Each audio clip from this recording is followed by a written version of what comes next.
Assalamualaikum warahmatullahi wabarakatuh.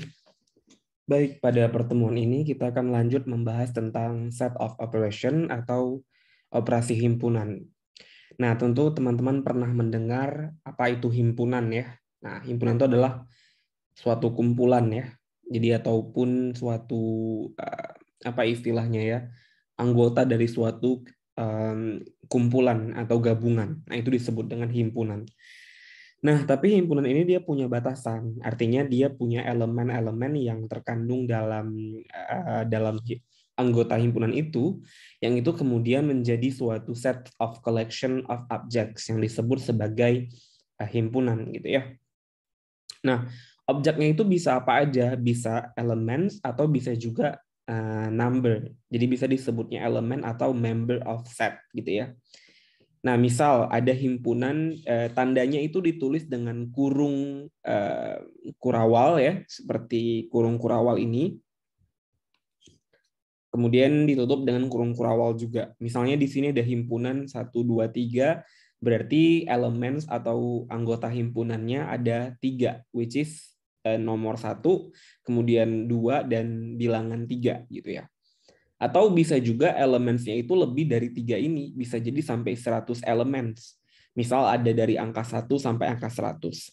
Tapi kalau ditulis semuanya kan jadi terlalu panjang dan sulit sekali menuliskannya ya. Ya ataupun capek lah. Jadi makanya bisa juga disingkat. Nah, jadi bisa disingkat dengan menuliskan titik-titik-titik seperti ini tapi ditutup dengan koma dan koma ya, dipisahkan dengan koma. Ada batasan nggak?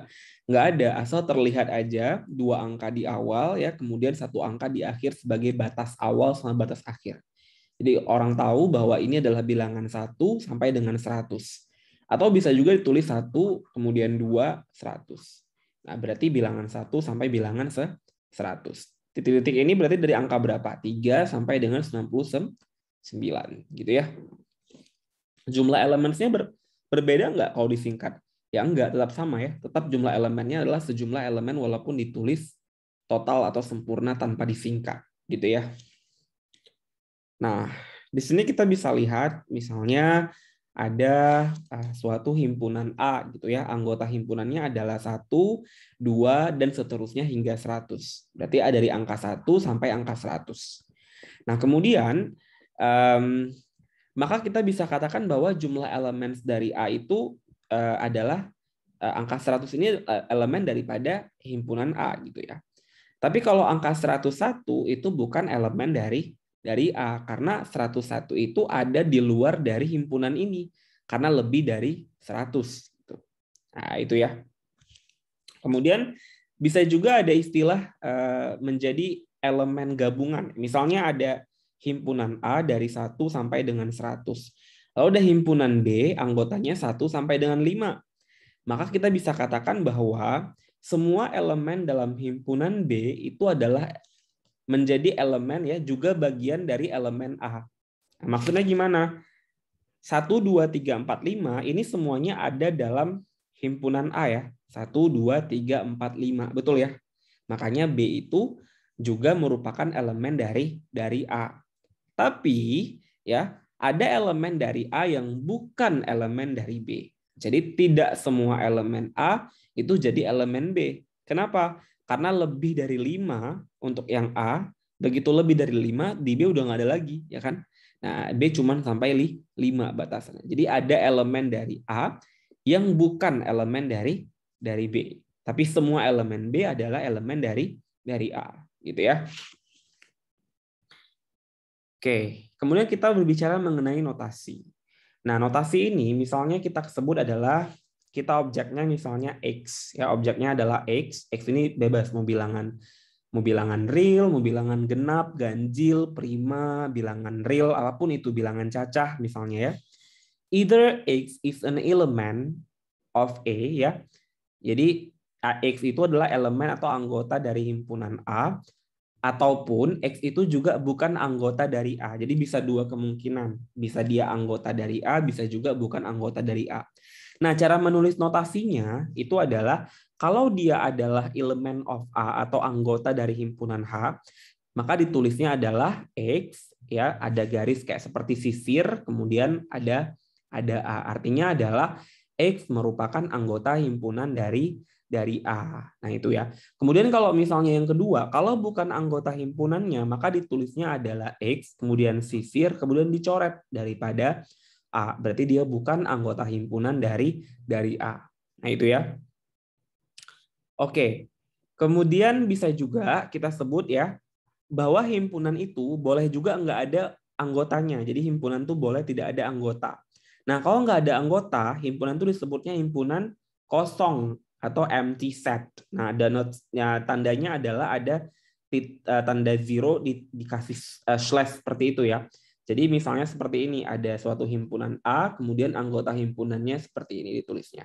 Nah, itu artinya anggota himpunan A itu tidak ada, atau himpunan A adalah himpunan kosong. Jadi ada himpunan kosong yang tidak punya anggota. Oke?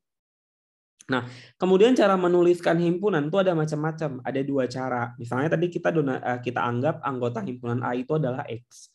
Nanti di sini dituliskan X itu, jadi ada kurung kurawal X, titik 2 itu dibacanya di mana. Jadi X di mana, X adalah fungsi daripada P. Ya, atau boleh juga dituliskan pakai garis seperti ini, X ya, di mana X di mana X adalah anggota dari fungsi P. Nah, ini jadi ya, titik 2 ataupun garis lurus dibacanya di mana ya. Nah, itu. Jadi set dari number tuh banyak ya, simbol-simbol aja sih sebenarnya. Kalau misalnya dia real numbers, dia simbolnya R. Kemudian kalau dia rational numbers, simbolnya Q.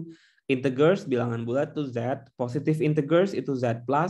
Kemudian kalau natural number itu N ya. Nah, sebenarnya ini cuma simbol daripada sumber buku yang saya rujuk. Tapi kalau dari buku lain mungkin ada sumber yang lain, ada notasi yang lain, atau ada abbreviation, singkatan yang lain juga. Simbol yang lain tuh nggak masalah. Dia nggak baku ya singkatan-singkatan ini. Nah, misalnya di sini ada, nah, ingat bahwa rational number is a number that can be written in the form of P divided to Q. Jadi P dibagi sama Q itu bilangan rasional. Di mana P dan Q itu bilangan bulat. Jadi kalau ada bilangan bulat dibagi, itu adalah bilangan rasional ya. Nah, hasil baginya maksudnya. Boleh bilangan apa aja bilangan bulat? Ya, boleh 2, boleh 4, boleh 5, 3, dan seterusnya. Itu bilangan bulat ya. Dari 1 ya, dari 1 sampai seterusnya. Nah, bilangan bulat juga bisa negatif, bisa. Nah, bilangan bulat itu bisa negatif 1, bisa negatif 2, dan seterusnya. Jadi bilangan bulat itu ada positif, ada negatif gitu. Tapi Q-nya nggak boleh 0. Kalau Q-nya sama dengan 0, P dibagi 0 apa jadinya? Tidak terdefinisi, maka tidak bisa mendapatkan hasil yang rasional ya. Nah, sedangkan positive integers, nah kalau ada bilangan bulat yang positif ya bersama dengan 0, nah jadi kalau integers itu kan bisa positif bisa negatif, tapi kalau positive integers dan 0 itu disebutnya adalah natural number atau bilangan natural. Positive integers itu bilangan bulat positif. Oke, misalnya ada to say that 2 is a natural number, misalnya 2 adalah natural number, maka ditulisnya adalah 2 adalah anggota dari himpunan bilangan natural atau N gitu. Kemudian to say that 2 is rational number, we may write, misalnya rasional, berarti rasional tadi apa? Simbolnya Q, berarti 2 ada sisir Q gitu, anggota himpunan dari Q gitu ya. Nah, kemudian kita bisa lihat di sini subset. Nah, ini ada istilah lain. Subset itu adalah artinya himpunan bagian ya, himpunan bagian. Jadi misalnya let A, misalnya ada himpunan A anggotanya 1, 2, 3, kemudian ada B anggotanya juga 1, 3, 2. Ini cuma urutannya aja yang berbeda ya, tapi angkanya kan sama ya. Ini 1, 2, 3, ini 1, 3, 2. Maka kita bisa katakan bahwa himpunan A itu sama dengan B. Kenapa? Karena anggotanya sama saja bilangannya, walaupun urutannya beda. Ya. Nah, itu disebutnya himpunan A sama dengan himpunan B, kalau anggotanya sama. Oke, kalau kita bicara himpunan bagian, nah misalnya di sini ada katakanlah misalnya katakanlah misalnya kita punya himpunan A dan himpunan B sebagai suatu himpunan masing-masing. Jika semua anggota himpunan A ya juga merupakan himpunan B, nah maka kita bisa katakan bahwa A adalah himpunan bagian dari B. Kalau semua anggota A adalah anggota dari B. Nah, maka ditulisnya adalah A, ada garis, ada apa? Kayak C gitu ya. Terus ada garis di bawahnya jadi B gitu. Sebaliknya, kalau anggota A itu bukan bagian dari anggota B, maka ditulisnya adalah A, ada garis slash gitu ya untuk B. Nah, jadi kayak misalnya nih ada A dan B. Jadi kan semuanya juga sama ya. Nanti ada himpunan bagiannya. Misalnya contohnya ada himpunan A, katakanlah ini himpunan B gitu. A itu 1 2 3 2 1, kalau B 1 2 3. Berarti A itu semuanya ada di B. Enggak ya. Tapi kalau B itu semua ada di A. Karena kan ada 3 bilangan ya, cuman ya berarti semua ada di A. Maka B adalah anggota himpunan atau himpunan bagian dari A gitu ya. Coba kita cek ya contoh ini cara penulisan. Ini contoh. Misalnya ini udah kita bahas tadi ya. Sorry ini kenapa diulang-ulang. Nah, udah ini. Nah, kemudian yang berikutnya adalah setelah kita belajar tadi apa sebelumnya? Himpunan bagian. Nah, kita akan belajar juga himpunan irisan dan himpunan gabungan. Nah, intersection disebutnya adalah himpunan irisan. Kalau union disebutnya apa? Himpunan gabungan ya. Nah, kalau himpunan irisan disimbolkan dengan apa namanya? Seperti apa ini? Parabola ke bawah ya, parabola ke atas maksudnya. A, parabola ke atas B gitu ya. Nah, jadi kalau misalnya A adalah irisan dari B, ditulisnya A apa namanya? Iris B gitu. Ini bacanya iris ya, A iris B. Is the set whose element are those belonging. Jadi kalau misalnya A iris B irisan, berarti bilangan jadi himpunan itu, jadi elemen anggota itu ada di A dan ada di B. Jadi sama di A dan di B itu ada bilangan yang sama atau ada anggota yang sama, maka itu adalah himpunan irisan. Ya itu maksudnya. Ya, itu ya. Maka ditulisnya kayak gini. A iris B adalah X di mana X adalah anggota himpunan A dan X juga anggota himpunan B. Nah, tapi kalau himpunan gabungan ya, itu ditulisnya adalah terbalik seperti ini ya. A gabung B is the set whose elements are those belonging to either A or B or both A and B. Maksudnya gimana nih? Jadi dia itu A gabung B itu adalah X di mana X adalah anggota bilangan A atau dia anggota bilangan B. Jadi dia seperti digabung gitu nanti urutannya. Kita lihat contoh biar lebih gampang ya, biar memahaminya. Misal seperti ini. Ada himpunan A adalah anggotanya 235, kemudian B 2568 dan C adalah 123. And by the following steps ya kita coba selesaiin beberapa operasi di bawah ini. Misalnya yang satu nih. A iris B. Kalau iris tadi apa? Lihat bilangan yang sama. Jadi tadi A apa aja? A itu kan 2, 3, 5. Kemudian kalau B adalah 2, 5, 6, 8. Jadi kalau misalnya dia irisan, maka kita cek yang sama di kedua himpunan itu. Mana yang sama? Angka 2 sama ya. 2, kemudian apa lagi yang sama? 3 nggak ada di B. 5 ada di B? Ada. Berarti 2 dan 5. Makanya A iris B, anggota himpunannya adalah 2 dan 5. Paham? Kalau gabung, berarti A digabung B. Nah, kalau digabung, lihat nih. Jadi kita gambar lagi ya himpunannya. Berarti, wait. Berarti tadi kalau A-nya adalah 2, 3, 5. Kalau B-nya adalah 2, 5, 6, 8. Kan digabung ya. Berarti kalau digabung, dicampur aja bilangannya A dan B. Tapi kok yang sama, jangan ditulis 2 kali. Misal, di sini kan ada angka 2 ada di A, ada di B. Cukup tulis 1 kali aja. Kemudian 3 cuma ada di A kan? Tulis seperti ini. 5 ada di A, ada di B. Tulis 1 aja. 6 cuma ada di B, tulis juga. 8 ada di B, tulis juga. Makanya dia dibilang gabungan. Tapi angka yang sama hanya ditulis satu kali. Atau anggota yang sama hanya ditulis satu kali aja. Paham ya? Nah, kemudian di sini ini lebih complicated lagi. A iris B diiris dengan C. Selesaikan dalam kurung dulu ya. Selalu seperti itu. Yang 4 juga, yang kurung selesaikan duluan. Nah, jadi A iris B dulu. Tadi A iris B anggotanya sudah ada. Udah kita cari kan. Yang ini A iris B. Berarti A iris B adalah 25. Kemudian diiris dengan C. C-nya apa? 1, 2, 3. Ya udah. Lihat nih irisannya. Berarti kalau 25 diiris dengan 1, 2, 3 apa bilangan yang sama? Hanya 2 kan? Maka anggotanya adalah 2 saja. Kemudian A iris B iris C. Ini diselesaikan dulu BC.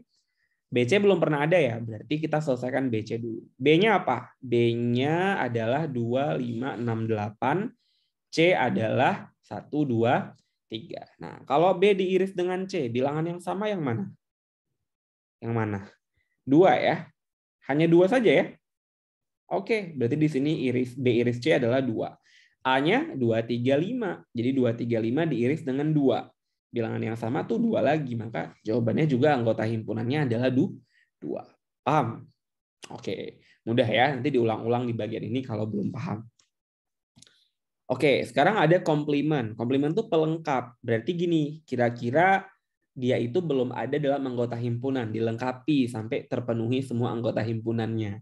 Itu disebutnya komplement. Simbolnya adalah B aksen. Ya, misal di sini komplement B gitu misalnya. Misalnya ada suatu himpunan tuh U. Kemudian ada himpunan baru, himpunan B yang merupakan bagian dari U atau himpunan bagian dari U.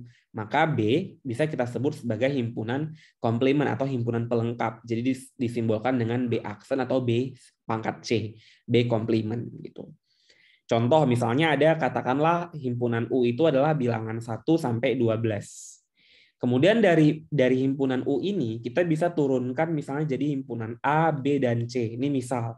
Nah, kalau himpunan A itu X di mana anggota U di mana X itu adalah bilangan prima. Kalau yang B, anggota bilangan U, anggota himpunan U yang merupakan event number. Bilangan apa? Event bilangan genap ya. Nah, kalau misalnya odd, bilangan ganjil ya. Oke. Kemudian kalau yang C itu adalah di mana U adalah bilangan yang bisa dibagi dengan 3. Tadi U apa? 1 sampai 12. Nah, sekarang coba kita cari dulu himpunan A, B, dan C-nya. Nah, jadi himpunan A-nya tadi apa? Bilangan prima kan? Dari tadi A itu adalah U itu adalah himpunan dari 1, 2 sampai dengan 12. Berarti bilangan primanya adalah bilangan 2, 3, 5, 7, 11. Apa arti bilangan prima? Bilangan yang lebih dari 1 ya. Bilangan prima itu adalah bilangan yang lebih dari 1 ya. Jadi bilangan prima itu adalah bilangan ya yang lebih besar dari 1 ya, tapi hanya habis dibagi dengan bilangan itu sendiri ya. Bilangan itu sendiri. Makanya di sini 2 itu cuma habis dibagi 2 kan, jadi 1. 3 juga cuma habis dibagi 3. Kalau 4 bisa dibagi 2. Maka 5 cuma bisa dibagi 5. 6 bisa dibagi 2, bisa dibagi 3. Maka 6 nggak masuk. 7 nggak bisa juga ya, maka 7 aja. 10 bisa dibagi 2, bisa dibagi 5. Maka 2, 3, 5, 7, 11. Di antara 1 sampai 12. Kan batasannya 1 sampai 12. Nah, kalau yang B tadi apa? Event number, bilangan genap. Nah, bilangan genap 1 sampai 12 ya ada 2, 4, 6, 8, 10, 12. Ikut ya angka 12-nya.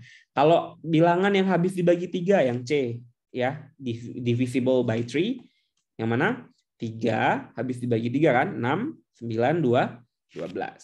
Nah, ini udah dapat anggota himpunannya. Baru kita selesaikan set ini. Misalnya dia minta nih untuk yang pertama A gabung B, berarti A digabung sama B. Ya udah, bilangan yang sama tulis sekali aja ya. 2, 2 tulis 2. Kemudian 3 tulis 4 dan seterusnya. Bilangan yang sama cuma ditulis 1 kali.